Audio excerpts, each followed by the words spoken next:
You may have noticed we're... Will you stop it?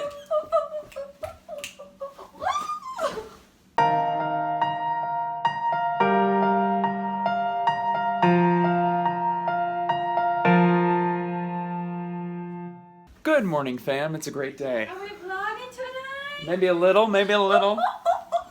You may have noticed we are not in our apartment today, and that is because... Why, Sweet Bear? Because we celebrated Valentine's Day last night a day late, and I surprised John with a little stay at a hotel. My mom thought I was stupid, but I thought it'd be fun to like get in our robes, order room service, have a little night. So I found a really good deal at the London House, Chicago, and I'm out of breath from dancing. I don't even know what I'm supposed to say. I'm so hungry. Now we're gonna go. John's cranky because he's I'm hungry. And he's hangry. like, I'm kind of grumpy and I don't know why. So hungry. Okay, calm down. Yeah, we're leaving now. We're gonna go get some food. You better bundle up. It's cold today. Yeah, I have literally nothing else to say except give me some munchies. Not like that, okay?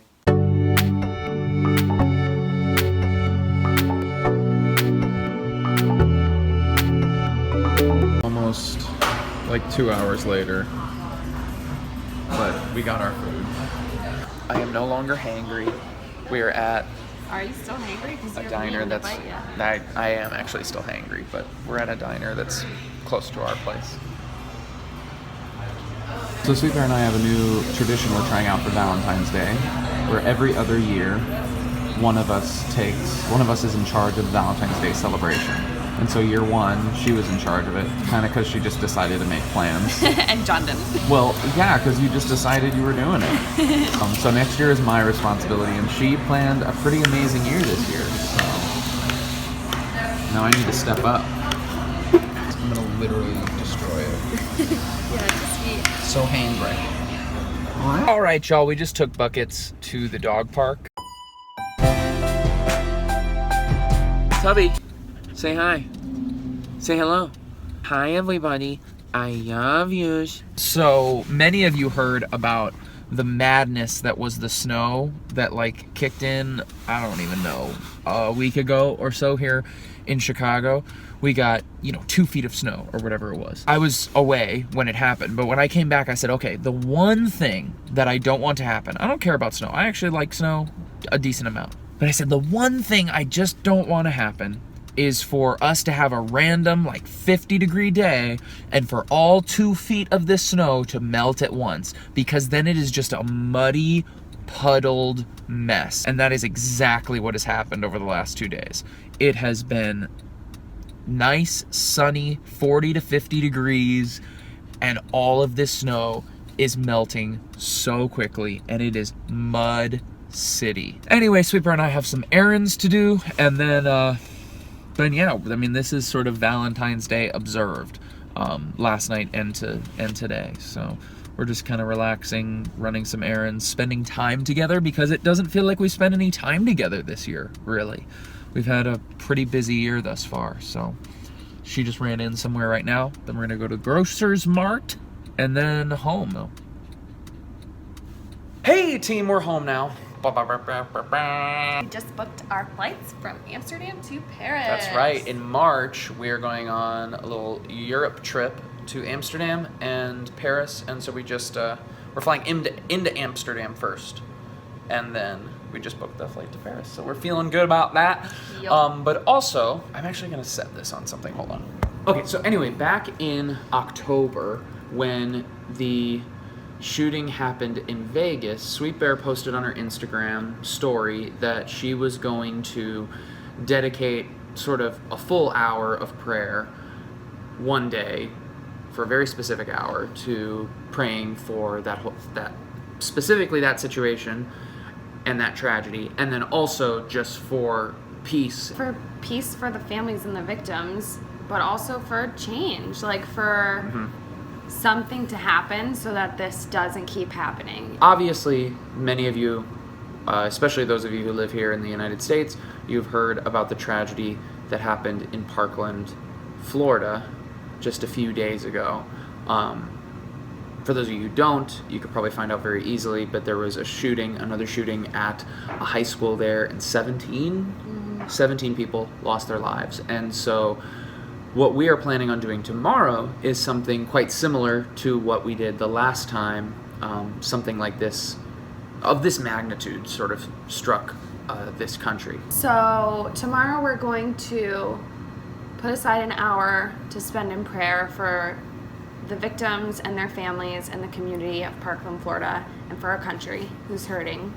And, you know, like an hour of prayer seems like a lot, but I just told John, like, we're going to look up all of the names of the victims. We're going to pray for them by name and their families by name.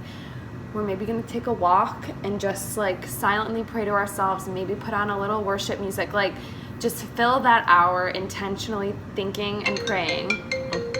And then we're going to spend an hour researching and taking action and seeing what we can do as normal American citizens to try to stop this from happening.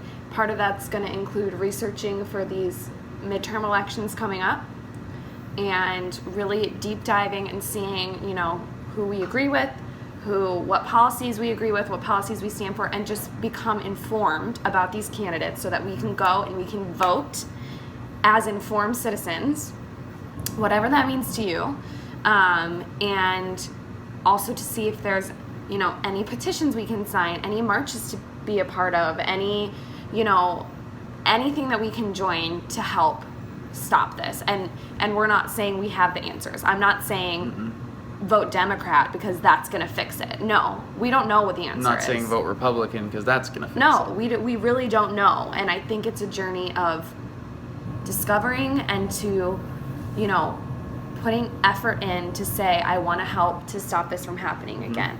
And something I keep seeing is an image that says thoughts and prayers, and it's crossed out and it says policy and change. And I agree with it to a certain extent. However, I think thoughts and prayers are good, and thoughts and prayers are the first step of 2 steps. I agree, thoughts and prayers are not enough. Faith without action is dead. The Bible tells us that. Jesus did not just, you know, come to this earth and preach. He was active. He, like, took his words and he acted upon them, and I think he calls us to do the same. And so while I don't believe that thoughts and prayers are enough, because I do believe God calls us to action, I'm going to first go to God because I think he's the only one that, sorry, I'm going to cry. I really believe that God is the only person that can fix this. Sorry, it's so sad that this keeps happening. And I think we, like a lot of people, just feel completely useless, and we just feel like, I can't believe this happened again, and our hearts break for it, and then we forget about it, and 6 months later it happens again. I really, you know, in times like this when I don't know what to do, I believe that God has the answers, and I believe that God is bigger than it, and I believe that we need to go to him with our broken hearts and our broken country, and he can fix it. And after we do that, then we can go and we can take action. But we have to bring it to God first. So I think thoughts and prayers, and then policy and change. Obviously, with a tragedy like this, there are so many different topics that many people would label as political that are brought up during that time. One of them, obviously, being the subject of guns, which is this incredibly volatile topic in our country. And one of the best things that I ever... And in the church. And in the church. And one of the best things that I ever did for myself was a few months ago, probably around the time of Vegas, I went and I intentionally had a conversation with a few people an open, lengthy discussion, who I respect them as people, but I disagree with them on certain things. Sweet Bear and I, we have our beliefs and our convictions in terms of gun laws, and we both are in favor of stricter, harsher gun laws, not fully taking away all guns. We're not on that side of the argument, but we really believe that there needs to be stronger and more intense vetting for people who are wanting to use any type of firearm, especially one that might be semi-automatic. And I'm not here to push that agenda whatsoever. What I'm here to encourage is for, regardless of where you fall on the issue of guns, or regardless of where you fall on any of these extremely volatile issues, one of the best things I believe you can do is to sit down with someone who you disagree with and to humbly engage in a discussion where you are actually seeking to understand their point of view. You're not sitting down so that you can hear what they say only to show them how they're wrong, but you're actually sitting down to try and understand their point of view. Because when you don't see eye to eye with someone on something, that's a compassion issue. That's an empathy issue. And if you just view that other person as your enemy or as this monster, that gets us nowhere. But when you actually seek to understand the other person, and when that other person actually seeks to understand you, I think that's when we can begin to maybe make some progress. And so, again, I'm not here to push any sort of agenda other than the agenda of knowledge and compassion. I think that those two things are the key to wisdom and to growth and to moving forward. And so part of perhaps what we'll do tomorrow is see if we can set up some more of those discussions with people that we know and people that we love who perhaps disagree with us on some of these issues. But again, first and foremost is to pray and bring it before God. So all this to say, if you'd like to join us, whether or not it's today, tomorrow, whatever, if you'd like to commit, I think it's important that we bring this to God, we bring our brokenness and our hurt to God first, and then we, in whatever way, become informed and take some sort of action. So we encourage you to, like us, commit to those two things. But I'll put some information, I'll put some things that we learned, perhaps, in the description below so that you can perhaps do a little research yourself. And how we can actually begin to take action and do things beyond prayers and posts and thoughts and things like that. So that's all we have. We love you all. We're praying for you. Keep being awesome. That's the end.